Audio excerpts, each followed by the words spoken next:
much to the organisers. I'm going to disappoint Hans, I'm afraid, immediately. The reason why I'm in this sort of reception business of the conference is that I tried out on them a slightly flippant, tongue-in-cheek title, and they took it seriously. As a result of which, I'm actually going to have to explain to you about non-competitive sports days, in case people are not familiar with these.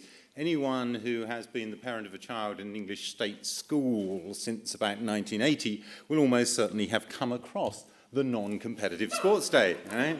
This is a non-competitive sports day, not because there is someone not competing, but because the whole point of non-competitive sports days, this comes off a US website, not a UK one, but evidently they've spread across the world, is, and they can't even spell, you'll note, the non-competitive sports day, that taking part is what is important. You don't get prizes for winning. You get the T-shirt even just for taking part.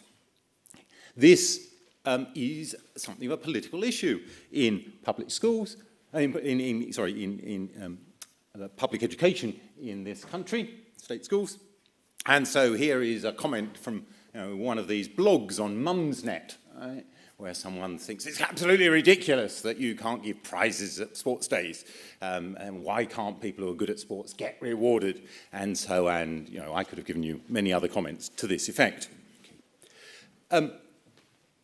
What I'm really interested in is virtually the same thing that Chris and Leslie were both talking about this morning, which is what happens in Greece, or in my case more particularly in Athens, between the end of the 6th century and the middle of the 5th century. So you've had the reception angle, which gives me my question to which I'm going to return. And what I'm going to do is to talk with you a bit about some work I've done on changing iconography on Athenian red-figured pottery. If you look at the representation of athletes on Athenian pottery, then athletes get into black figure pottery almost solely on the Panathenaic amphorae, of which we've seen a whole variety. But as soon as you get red figure pots, from the Andocades painter onwards, then athletics of virtually every description becomes a serious subject for artists to study. And its early red figure images of athletes put them into various sorts of contexts which suggest serious engagement with the combativeness of athletics. So the Andocades painter himself juxtaposes this scene of wrestling in the gymnasium with the scene of Apollo and Heracles struggling for the tripod at Delphi. So you've got cosmic, or at least divine, competition being made the image here for the activities of the gymnasium. And rather likewise, Euthymides comes up with a parallel between the activities of the gymnasium, getting ready to throw your discus, and getting ready to fight in warfare. The social importance of athletics comes out from other pioneer red figure pots. So we're still in the last couple of decades of the 6th century here, where you've got the athlete put into the company of those who are clearly out to impress. So on this Sikter, wine cooling vessel in the J. Paul Getty Museum, you have a whole series of youths who, in one way or another, many of them actually are named as you go around the pot, in one way or another are chatting each other up, seeking to impress each other with more or less success and in greater or lesser degrees of intimacy. The prize goes, I think, to the guy who discovers how it is that you wear coloured clothes to make the greatest impression. But as I've been flagging up on the right-hand side of this screen, there is one solo figure who doesn't need an individual to impress because he just impresses everybody around him, and he's the athlete. impressing people, I think, not merely because he appears to be double-jointed.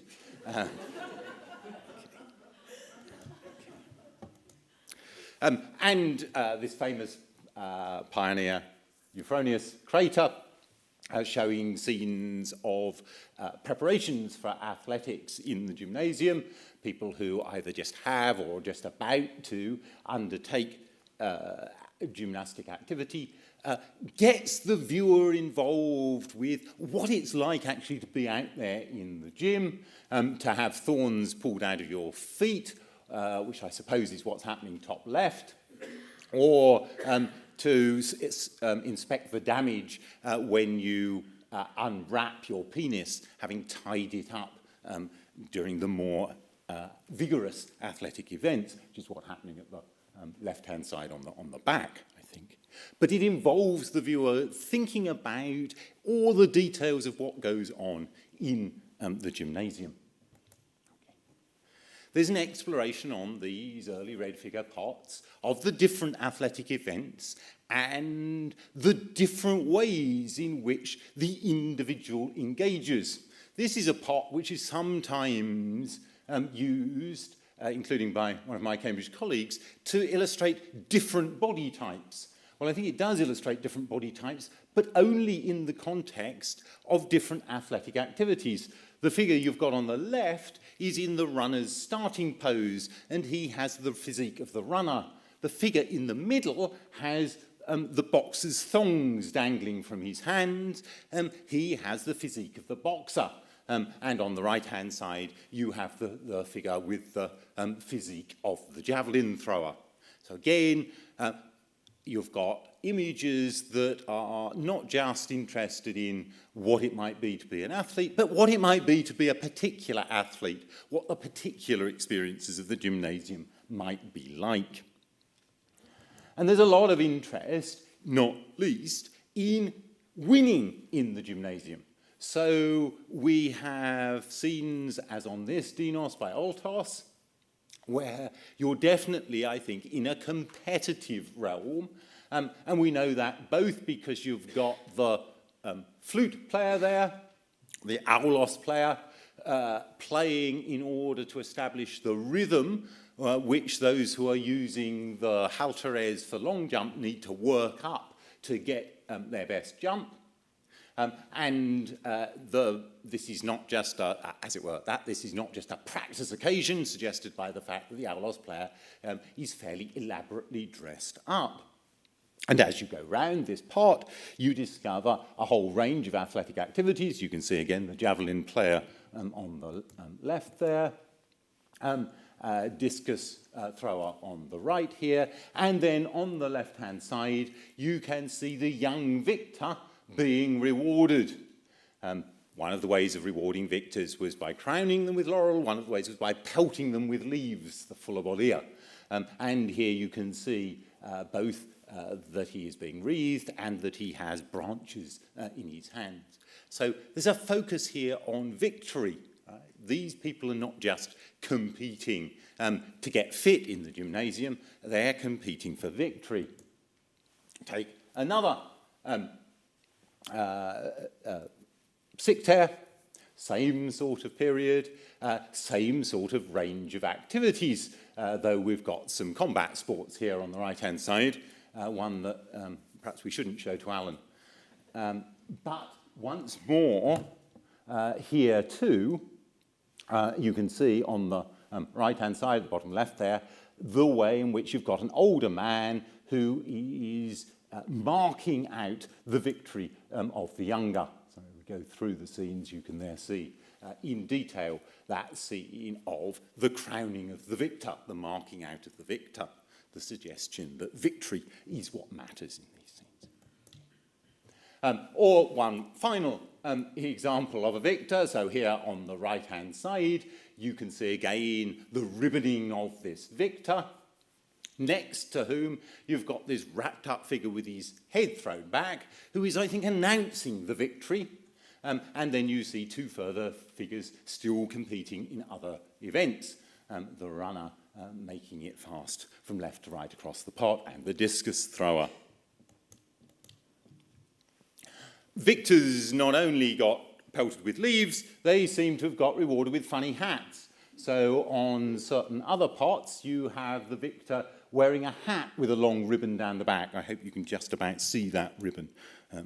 Now, this particular hat and way of rewarding the victor comes on a pot which shows a particular context for victory. These are horrible photos because this was a pot that was in Dresden until the Second World War and hasn't been seen since. But what it does is it puts the victor, again, in the context. You can see the reward of the victor with branches and the funny hat at the top right here. You can see the context for that is in the context of the exchange of love gifts. Almost all the images that I've showed you that focus on the victor, focus on the young boy victor, and the young boy victor attracting the older man by his activities. And here you see played out the gymnasium as the place to make your erotic catch. But we can also see that the gymnasium is a place where the older athlete might impress the younger. So on this cup, also now in the Getty Museum, we again have the Aulos player, and on this side we have a variety of activities being engaged in by young beardless athletes. On the other side of the pot, you get this sort of display performance by the mature athlete. This looks a bit like one of those early moving pictures where you have a separate frame for each point of the throwing of the javelin. This is a sort of textbook example of how you throw the javelin, but being demonstrated by the experienced athlete who gets his reward on the tondo of the cup. This is athletics with a view to impressing, with a view to success, that puts making yourself appear different at the centre of its activities. And as you go into the early 5th century, so you continue to find on cups many images of the sorts that I've been showing you so far, exploring full range of activities, showing athletes absolutely in the middle of the activity, as here with the person jumping,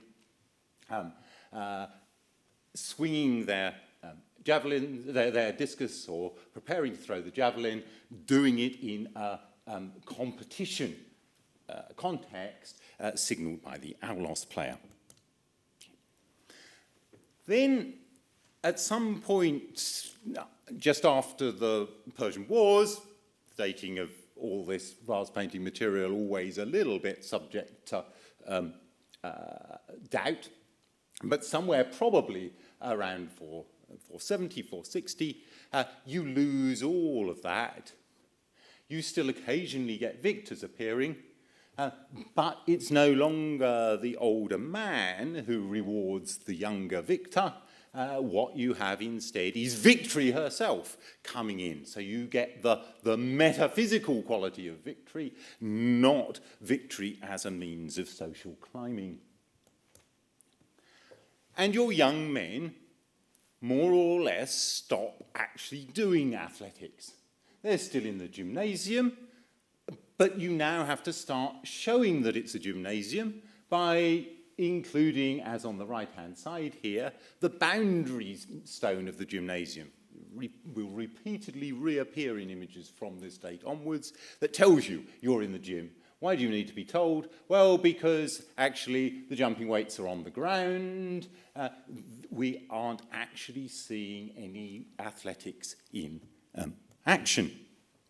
Instead, we see endless young men doing the après-gym thing, standing about with their strigils, as they do here, and repeatedly, or just standing there to be admired with their javelin, and again, next to the boundary stone of the gym, just so that you can make sure that they really are athletics, they do it in the gym.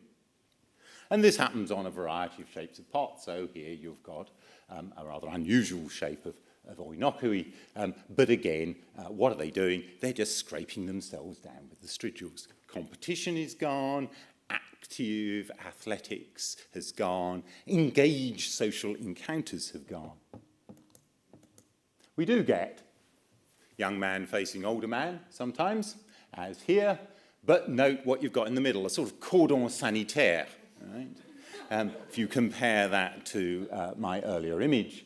And if you look on the outside of this pot, then what you discover is that the context of athletics here is no longer warfare or the struggles of the gods, it's education. Going to the gym is just what you do on Wednesday afternoon after you've learnt your Homer in the morning. So there is a sea change in the iconography of athletics on Athenian red figure pots from the sorts of scenes you get in the earlier, end of the 6th century, the first couple of decades of the 5th century, which I signal by this carpenter-painter vase from the J. Paul Getty Museum, to what you get in the middle of the century, which I signal with the vase I've just shown you, somewhere around 450. Competition is gone. Right? We are into the era of the non-competitive sports day. The question becomes why? Right? And this is where what I want to say joins up, I think, with the sorts of things that Leslie was talking about this morning and that Chris was talking about this morning. In that, one temptation is to think that what's happening is political. And since on Mondays and Wednesdays I'm a political historian, I would want to say on those days that what I've just shown you is the impact of Athenian democracy. When democracy comes in, the Cleisthenes model of democracy is that the great thing about democracy is it gives everybody an opportunity. That previously politics has been restricted to the few, now it's open to anybody. You can take your chance. But it doesn't stop it being competitive. But by the time you've got to the latter part of the 5th century, the ideology of Athenian democracy is a bit different. It's much more an ideology of it being much more important to take part than it is to win. It's not that democracy gives you a chance to be the person who persuades the assembly at the top. It's that everybody can play their part somehow, just as in the non-competitive sports day, as long as you don't just sit out on the grass. And then you don't get the T-shirt, right? But that's a story that, while I think with Chris this morning, who said he wanted to bring in democracy, but as it were, not too loudly, so I want to bring in democracy, but not too loudly, because I do think there's another side to this. And I'll symbolise the other side by suggesting that the same story is apparent if you turn your back on Athenian red figure pottery and look more generally at sculpture. So here you've got late 6th century Kouros base, one of a number of examples where you've got athletics in action and young men. On the right-hand side, a familiar classical statue. Here is, if not quite the après gym, then virtually that in sculpture. But of course, this sculptural story, once one gets into Polykleitos of Argos, right, is not a particularly Athenian story. It's a story about a classical aesthetic. And the pots that we've been looked at are pots that are engaged with as aesthetic objects, not simply as political objects. And aesthetics, in using the term aesthetics, I'm not merely thinking about, as it were, the appearance. Are they pretty when you hang them on the wall? I'm thinking about aesthetics as lifestyle choices. How do you style yourself? What it is the role that you want to be seen in? My aesthetics and my politics begin to meet, of course, at that sort of stage. And so on Fridays, when I'm an art historian, what I want to say that I've shown you is part of the bigger history of Greek art, and part of the reason why the familiar story of Greek art is not just a story about stylistic change, it's also a story about more or less conscious choice of lifestyle. So the middle of the 5th century is, to my era, in important ways, in lifestyle ways, an era of the non-competitive sports day. Thank you.